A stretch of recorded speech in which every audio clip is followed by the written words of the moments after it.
साहब, इस ट्रक के अंदर अनाज नहीं है, सोना है।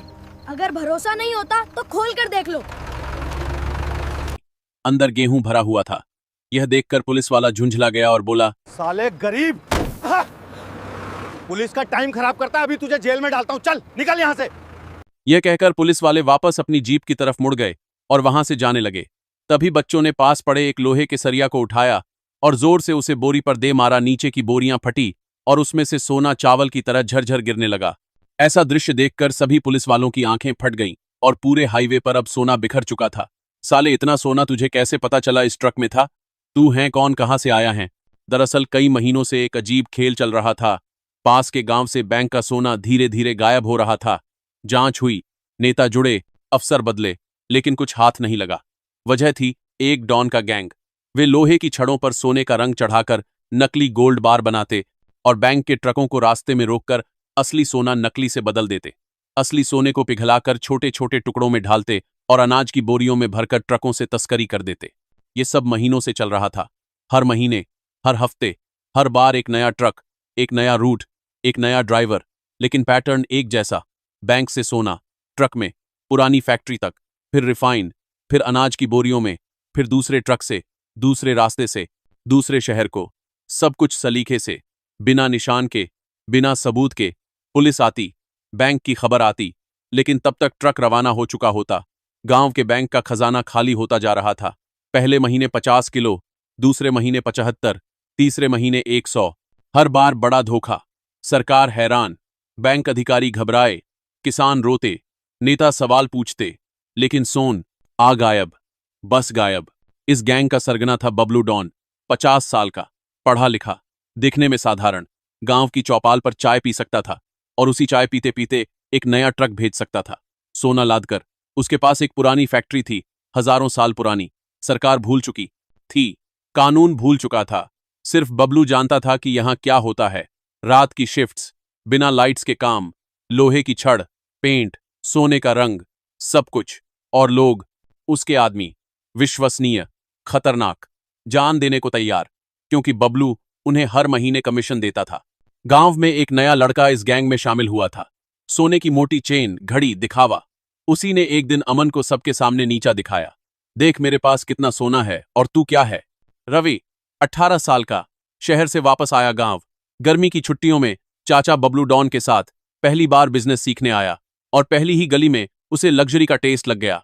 नई बाइक, होंडा की, सोने की हैवी चेन, एक बड़ी घड़ी, प्लैटिनम की, जेब में पैसे हजारों, इतने कि गांव के बच्चों की आंखें फैल जाएं। वो रोज गांव की चौपाल पर बैठता, दिखावे के साथ अमन को देखता। अमन गरीब, फटे कपड़े, नंगे पैर, स्कूल से लौटते समय, और रवि हंसता खुलकर, देख अमन, मेरे पास कितना सोना है, चेन देख, असली, 24 कैरेट। और तूने कभी सोना देखा भी है? अपने पिता के साथ खेत खोदते खोदते मिल गया। सब हंसते, अमन चुप रहता, लेकिन भीतर कहीं जल रहा था। ये रवि कहां से आया? इतना सोना कहां से? कोई काम, कोई दुकान? नहीं, सिर्फ चाचा बबलू डॉन। नाम सुनते ही लोग चुप हो जाते। कोई सवाल नहीं, कोई जवाब नहीं। यहीं से अमन को शक हुआ। अमन को पढ़ना पसंद था, स्कूल में अच्छा था, लेकिन घर में गरीबी थी। पिता मजदूर, मां बीमार, बहन छोटी, और अमन सपने देखता था। स्कूल से घर, घर का काम, फिर दोबारा स्कूल, फिर से पढ़ाई, हर दिन, हर रात। लेकिन कभी कभी रवि की बातें अमन के दिमाग में घूमते रहती थी। सोना, पैसे, पावर, ये सब कहां से? एक दिन अमन ने निर्णय लिया, जानना होगा ये चाचा बबलू कौन है और रवि के पास ये सब क्यों है। एक रात उसने उस लड़के का पीछा किया और एक बंद फैक्ट्री तक पहुंचा। अंदर नकली सोना बनता देख उसने सब समझ लिया। अमन पुलिस के पास गया, लेकिन उसकी बात किसने सुनी? एक गरीब बच्चे की बात कौन माने? शाम को स्कूल से लौटते समय अमन ने रवि का पीछा किया। बाइक धीमी चल रही थी। रवि गांव के बाहर, पुरानी फैक्ट्री की ओर। दीवार फूटी, अंदर घुसना मुश्किल था, लेकिन अमन चला गया। झाड़ियों के बीच, धीरे, चुपचाप। अंदर सब कुछ था। आग जल रही, लोहे की छड़ें, सोने का रंग। एक आदमी पेंट लगा रहा था, दूसरा आदमी नकली सोने को तौल रहा था। ये देख, 95% परफेक्ट, एक बोला। दूसरा हंसा, ये तो असली को भी फूल कर देगा। बैंक का इंस्पेक्टर ही क्या खाक देखेगा। और फिर अमन ने देखा, असली सोना, चमकता हुआ, गलाया हुआ, बोरियों में भरा हुआ। ट्रक, सब कुछ समझ गया। यही खेल है, बैंक का सोना चुराकर, नकली रखकर, असली तस्करी कर और सबको फूल करके। अमन के हाथ कांपने लगे। डर लगा, लेकिन और कुछ भी गुस्सा। गांव के लिए, उसके लोगों के लिए। अगली सुबह थाने अमन ने हवलदार को सब बताया। साहब, हमारे गांव में एक गैंग है, बैंक का सोना चुरा रहे हैं, एक पुरानी फैक्ट्री में। हवलदार हंसा। जा बेटा, ये सब बातें झूठ होती हैं, तू पढ़ाई कर, ये सब चिंता मत कर। अमन को रोष आया, लेकिन चुप रहा। दरोगा के पास गया। साहब, बहुत गंभीर है। दरोगा ने ऊपर से नीचे देखा। एक गरीब बच्चा, सोना, गैंग, ये सब तुम्हें कहां से पता? किसी ने बहकाया है। अमन रो गया, लेकिन हार नहीं मानी। घर गया, सोचा, चिंतन किया। पुलिस सुन नहीं रही तो खुद करना होगा। तभी अमन ने खुद फैसला किया। अमन ने सब प्लान बनाई।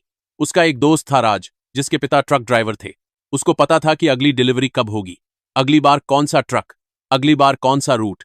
अमन ने राज को बताया, मैं नहीं कर सकता अकेले, लेकिन तुम अपने बाप से जान सकते हो।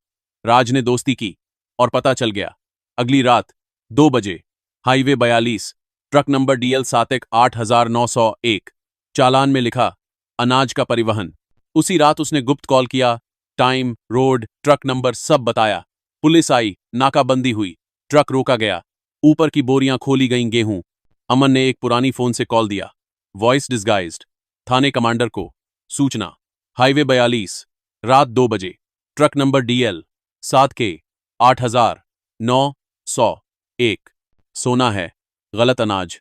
और फिर फोन बंद कर दिया। पुलिस को लगा शायद कोई नागरिक है। सतर्क, नाकाबंदी लगाई, ट्रक रोका, खोलो बोरियां। पहली बोरी गेहूं, दूसरी गेहूं, तीसरी गेहूं। पुलिस वाला झुंझला गया, साले गरीब, पुलिस का समय खराब करता है, अभी जेल भेज देंगे। ड्राइवर घबराया, साहब, मुझे नहीं पता, मैं सिर्फ ड्राइव करता हूं। लेकिन पुलिस सुन नहीं रहा। पुलिस ने अमन को डांटना शुरू कर दिया। अमन दूर खड़ा था, अंधेरे में, और जब पुलिस वाले अपनी जीप की ओर मुड़ने लगे, तभी अमन को याद आया। उसने ट्रक के अंदर देखा था, ऊपर की बोरियां, हां, सामान्य थीं, लेकिन नीचे की ओर भी भारी थीं। उसका दिमाग काम कर रहा था। गेहूं इतना भारी नहीं हो सकता, सोना भारी है, बहुत भारी।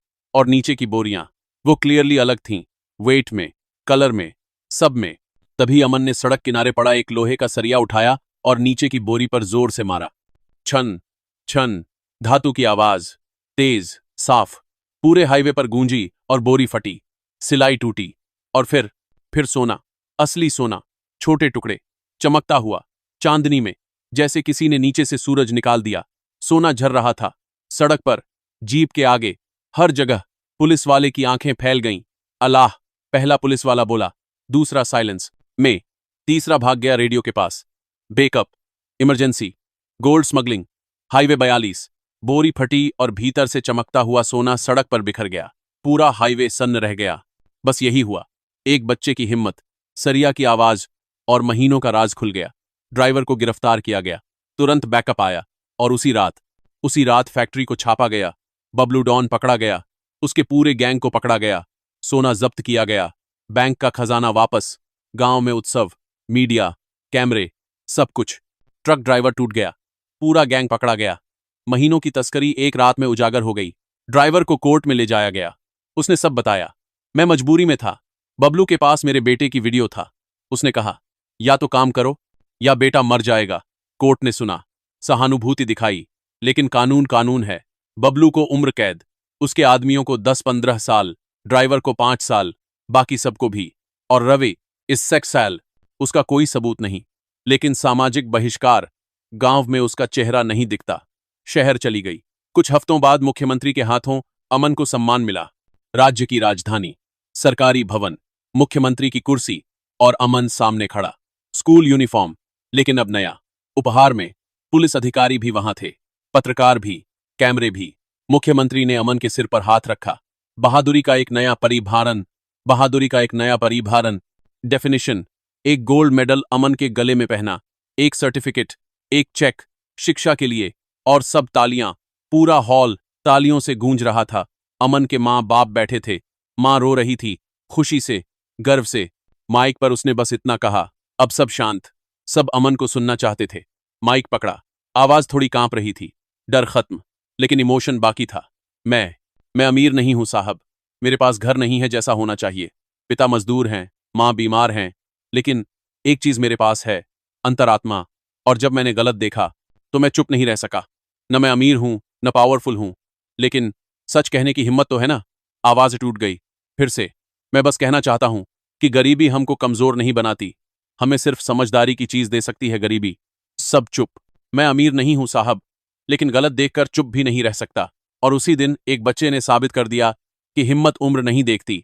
गांव में अमन एक नाम बन गया, स्कूल में हीरो, पुलिस के लिए इंस्पिरेशन, सरकार का नायक। लेकिन अमन को अब भी स्कूल जाना था, पढ़ाई करनी थी, सपने देखने थे। और हर रोज जब वो स्कूल जाता तो सड़क किनारे एक जगह, एक पुरानी फैक्ट्री की टूटी दीवार, उसे याद आ जाता कि कैसे एक रात उसका साहस ने महीनों की तस्करी को सिर्फ 30 सेकंड में खत्म कर दिया। अगर कहानी ने साहस दिया हो तो लाइक करें, सब्सक्राइब करें और कमेंट में लिखें, हिम्मत वो शक्ति है जो किसी को भी हीरो बना सकती है।